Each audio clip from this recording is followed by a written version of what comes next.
the recollection and more challengingly assessment of the scientific tradition of Nalanda are important right now, partly because we have to start thinking about the long run, even as we try to raise money for the initiation and expansion of the new Nalanda, but also because a scientific attitude and disciplined thought are important for the entire conception of new Nalanda, including, I emphasize here, the teaching and research in humanities, such as history, languages and linguistics, and comparatively religion, in each of which there will be a new faculty immediately, as well as the social sciences and the world of practice, such as international relations, management and development, and information technology, on which there will also be faculty.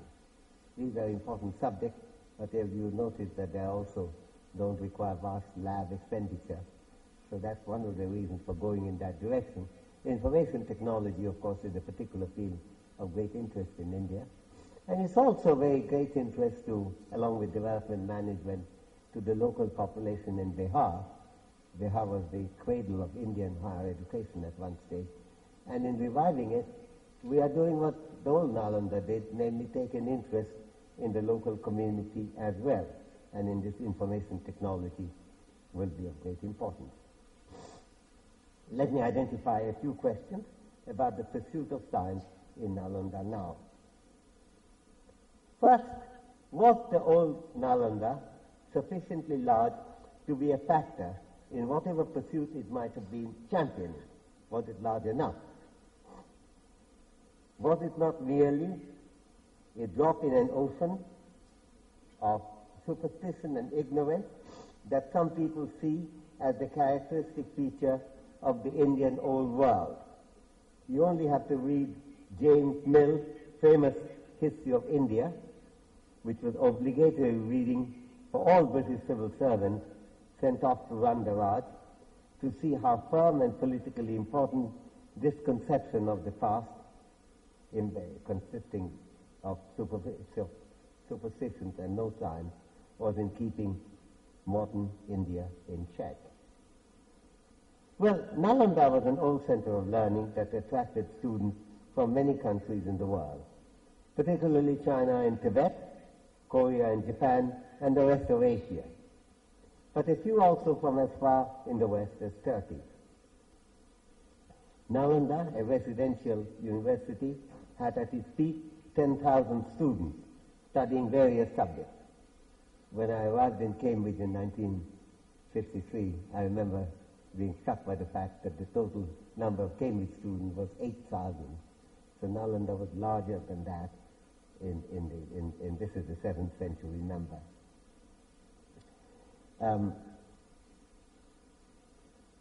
Chinese students in particular, such as Xuanzang and Yi Jing in the 7th century, wrote extensively on what they saw and what they particularly admired about the educational standards in Nalanda.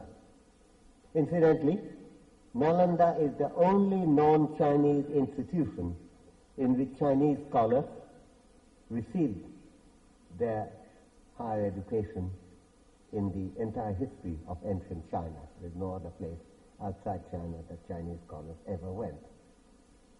It's important to recognize that while Nalanda was very special, it was still a part of a larger tradition of organized higher education that developed in that period in India, in Bihar in particular. In addition to Nalanda, there were in the same vicinity, other such institutions, such as Vikramshila and Odantapuri. Indeed, Xuanzang wrote about them too, even though he himself studied in Nalanda. There was a larger social culture to which Nalanda belonged, and this is important to recollect in thinking about the tradition of Nalanda. The second question to ask is a difficult one, about the room for science in what was, after all, a religious institution. How would that be possible? Nalanda was a Buddhist foundation, as were Vikramshila and Odantapuri. Surely, the central focus of these institutions were studies of Buddhist philosophy and practice.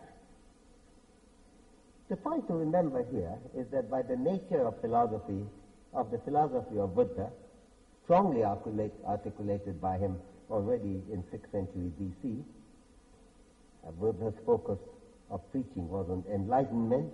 The name given to Gautama, namely Buddha, itself means enlightened. In these teachings, there was a basic epistemic and ethical curiosity in the tradition that is reflected in intellectual Buddhism that sought knowledge in many different fields.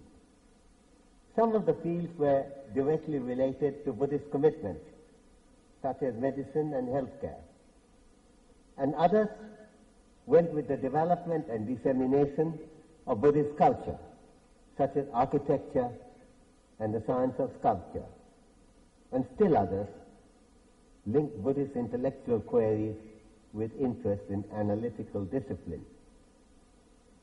Let me comment briefly on the last, because it's often not appreciated, and I comment here not specifically with reference to Nalanda, but as a way of understanding better the Buddhist intellectual impact of which Nalanda was a part. One of the connections on which evidence of intellectual connections between China and India is plentiful is the impact of Buddhists in general and of adherents of Tantric Buddhism in particular on Chinese mathematics and astronomy in the 7th and 8th centuries in the Tang period. Indeed, in the 8th century, when the Chinese astronomy was at its peak, the director of it was an Indian mathematician, and indeed in the shortlist for the post, all three leading candidates were Indian mathematicians, and as it happened, Buddhist mathematicians. Yi Jing, who was a student of Nalanda and to whom I referred earlier, was one of many translators of Tantric texts from Sanskrit into Chinese. Tantrism became a major force in China in the 7th and 8th centuries and had followers among the Chinese intellectuals of the highest standing.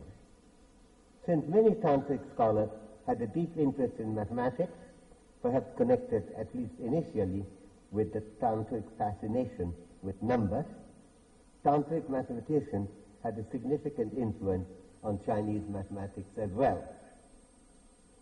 Indeed, as the great historian of Chinese science, Joseph Needham, wrote, I quote from Needham, the most important Tantrist was I Sing, 672 to 717 AD, the greatest Chinese astronomer and mathematician of his time, unquote.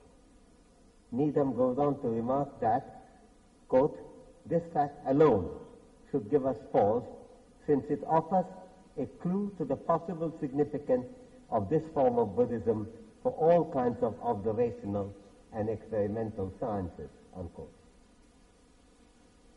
Yi Sing, the spellings differ. There's now in Pinyin it's written with X-I-N-G, whereas Needham wrote with S-H-I-N-G.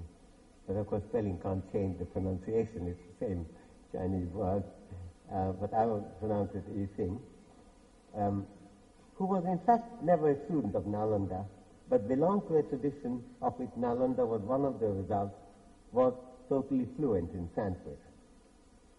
I request the audience to be careful of the distinction between Yi Sing, the mathematician, and Yi Jing, the intellectual trained in Nalanda, who was, among other things, most interested in medicine.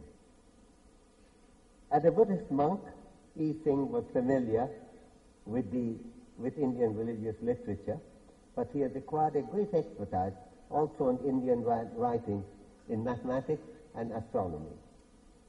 Despite his own religious connection, it would be a mistake to assume that Yi Jing's mathematical or scientific work was somehow motivated by his religious quest. as a general mathematician who happened to be also a tantrist by religion, Ising dealt with a variety of analytical and computational problems, many of which had no particular connection with Tantrism or Buddhism at all. The combinatorial problems tackled by Ising included such classic ones as calculating the total number of possible situations in chess, a hugely complicated problem, to which he gave an answer. Ising was particularly concerned with calendrical calculations and even constructed on imperial order a new calendar for China, using mainly Indian mathematics.